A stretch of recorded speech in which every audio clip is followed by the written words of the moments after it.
Buen día, alumnos, ¿cómo están? Bienvenidos. Antes de empezar, quiero felicitarlos por haber sido responsables en el cumplimiento de sus tareas. En la sesión de hoy vamos a hacer un repaso con respecto a los temas que hemos venido desarrollando. El primer tema, si recuerdan, tratamos aspectos importantes sobre la historia.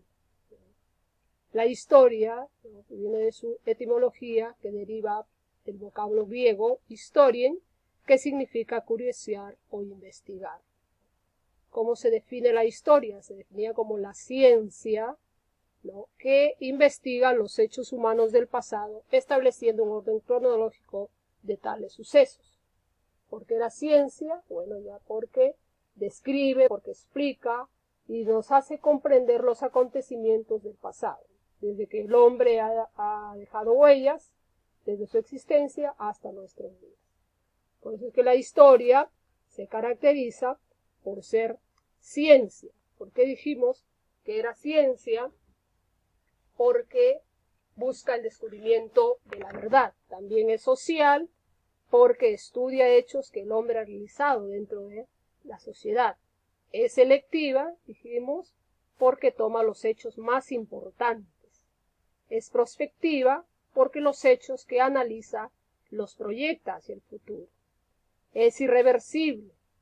¿Por qué? Porque los hechos que generan la historia no pueden volver a repetirse en las mismas circunstancias y bajo las mismas modalidades. También se caracteriza la historia por que se relaciona tiempo y espacio, es decir, porque los hechos se deben entender y comprender de acuerdo al espacio o lugar donde se realizaron, ¿no?, y al tiempo en que sucedieron. La historia también presenta tres momentos. ¿Cuáles son esos momentos?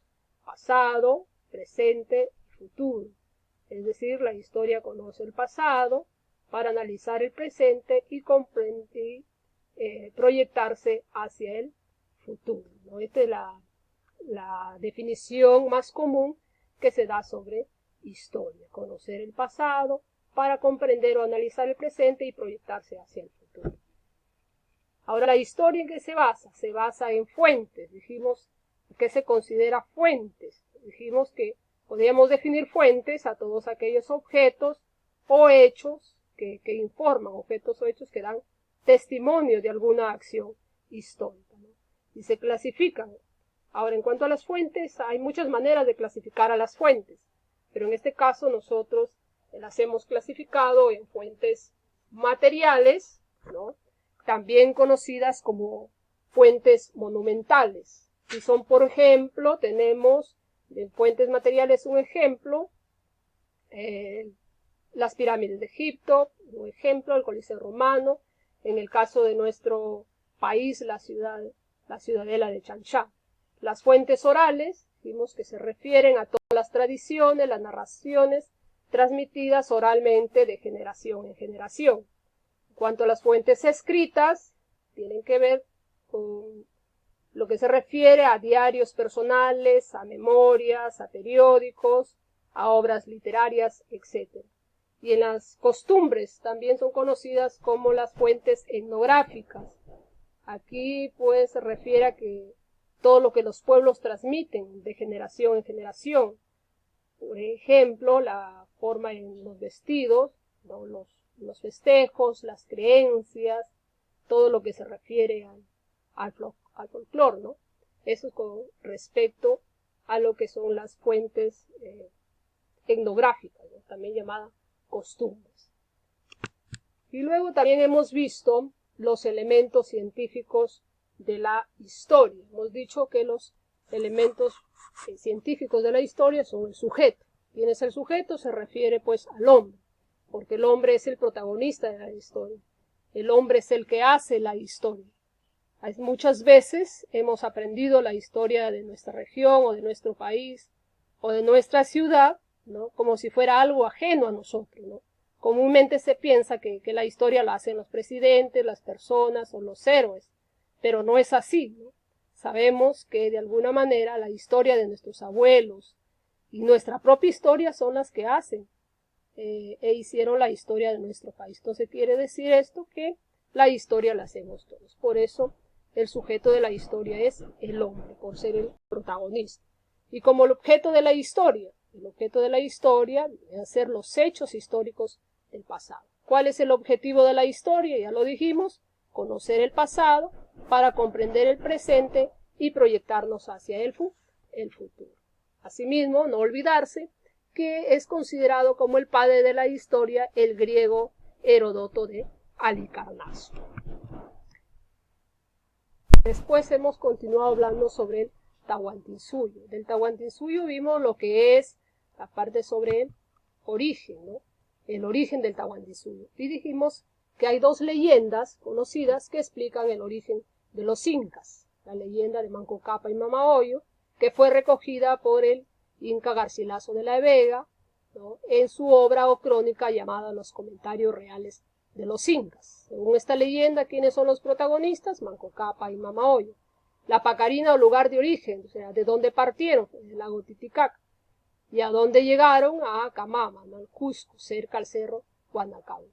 Su dios, por quienes son enviados, es el dios Inti o el dios Sol. La otra leyenda de los hermanos Ayar, recogida o dada a conocer por Juan Díaz de Betanzos en su obra Suma y Narraciones de los Incas. ¿Quiénes son aquí los protagonistas? Tú ya sabes, porque ya has leído las leyendas, son los 4 hermanos con sus 4 esposas, ¿no?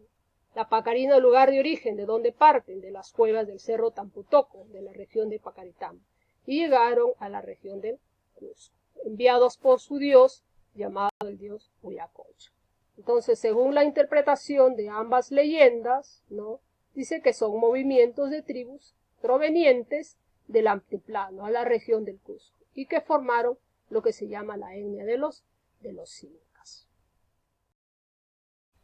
Ahora, con respecto a la expansión inca, fue Pachacuti quien dio inicio al periodo imperial, ¿no? Él dio en principio la verdadera expansión. Entonces, su verdadero apogeo, dice, se inició con el triunfo sobre los chancas. Y durante el reinado del Inca Huayna Cápac es que se produce la mayor expansión del Tahuantinsuyo. ¿Qué métodos utilizaron los incas para realizar sus conquistas y acrecentar su territorio, ¿no? En lo que es la etapa del Cusco, en la etapa preimperial, se utilizaron lo que se llama las llamadas guerras de rapiña, ¿no?, cuyo objetivo en que consistía en lograr despojar despojar de sus tierras, ¿no?, a los adversarios, ¿no? Y en la etapa de lo que es la expansión inicial, la conquista se daba a través de la reciprocidad y de los lazos de parentesco establecidos, ¿no?, por el intercambio, por ejemplo, de mujeres y de dones diversos que se daban. Por ejemplo, el Inca, ¿no?, al llegar a una región, lo que hacía era que establecía una relación con los curacas. En muchos casos los curacas, por ejemplo, les ofrecía a sus hijas, ¿no?, para que el Inca las tome como sus esposas. Y de esta manera se daban los lazos de parentesco, ¿no?, que es el intercambio de mujeres. Y el Inca pues también realizaba un intercambio a través de darles o entregarles regalos que traía con él, como por ejemplo lo que es ropa, lo que es lana, lo que era hojas de coca. Entonces, durante mucho tiempo, ¿no?, los incas compartieron, ¿no?, en el Valle del Cusco, con todos estos pueblos, alianzas, ¿no?, que le permitían de alguna manera una convivencia pacífica. Y luego, después de lograr ya controlar a los curacas de las regiones que iba a someter o juzgaba, pues van a fortalecer su poder local y ya utilizaron diversas estrategias para poder expandir sus dominios ya sobre otros pueblos lejanos. Entonces es por eso que ya en la época de la máxima expansión ya se desarrollan los ataques agresivos, es decir, es el periodo de una expansión violenta, ¿no? Ahora, los incas no solo conquistaron zonas subdesarrolladas, sino conquistaron ya zonas desarrolladas. Tal es el caso, por ejemplo, Los pueblos que sometieron fueron a los chancas, los collas, los chinchas, los huancas, los chimú, también los chachapoyas, ¿no? De todas estas culturas, los incas heredaron no solo sus costumbres, sino también van a heredar sus técnicas agrícolas. Por eso es que cuando ellos reúnen a todas estas culturas, ¿no?, van a fijar un gran imperio, que fue el Tahuantinsuyo. Por eso se dice que los incas, o la cultura inca, representó la síntesis de las sociedades predecesoras. Y después hemos visto con respecto a los límites, ¿no? Los límites por el norte con el río Ancasmayo, ¿no?, en Colombia, por el sur con el río Maule, en Chile, por el este con Ceja de Selva, por el oeste con el Océano Pacífico y por el sureste con la región de Tucumán, Argentina. ¿Qué países entonces conformaban el Tahuantinsuyo? Los países actuales que conformaban el Tahuantinsuyo: Argentina, Chile, Colombia, Perú, Bolivia y Ecuador. O sea, parte de estos países, ¿no?, que actualmente son.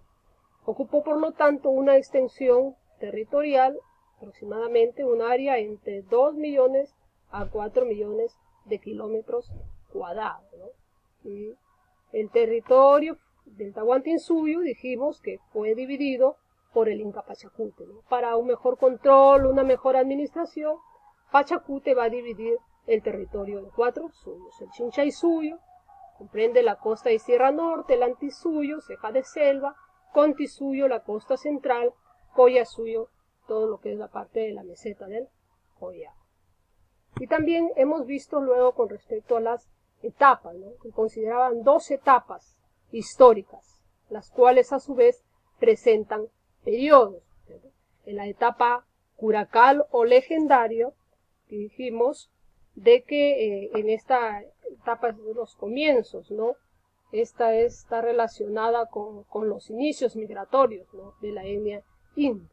Aquí gobernaron pues Manco Cápac y Sinchirroca. En la etapa de la Confederación Cusqueña, ¿no?, desde el Inca Yoque-Yupanqui hasta el Inca Huiracocha. En la etapa de expansión y apogeo, que hemos dicho que se inicia con el Inca Pachacute, ¿no?, Tupayupanqui, Huayna Cápac, ¿no?, y finalmente la llamada etapa de la crisis y decadencia.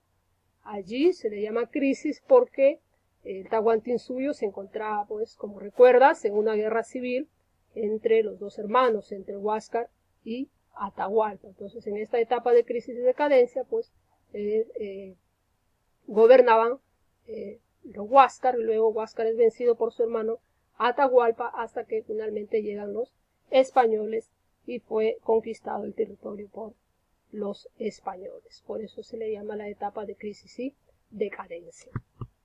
En cuanto a cuántos incas gobernaron el Tahuantinsuyo, hemos dicho que la lista de los 13 incas que gobernaron el Tahuantinsuyo se le conoce con el nombre de Cápac Cuna, ¿no?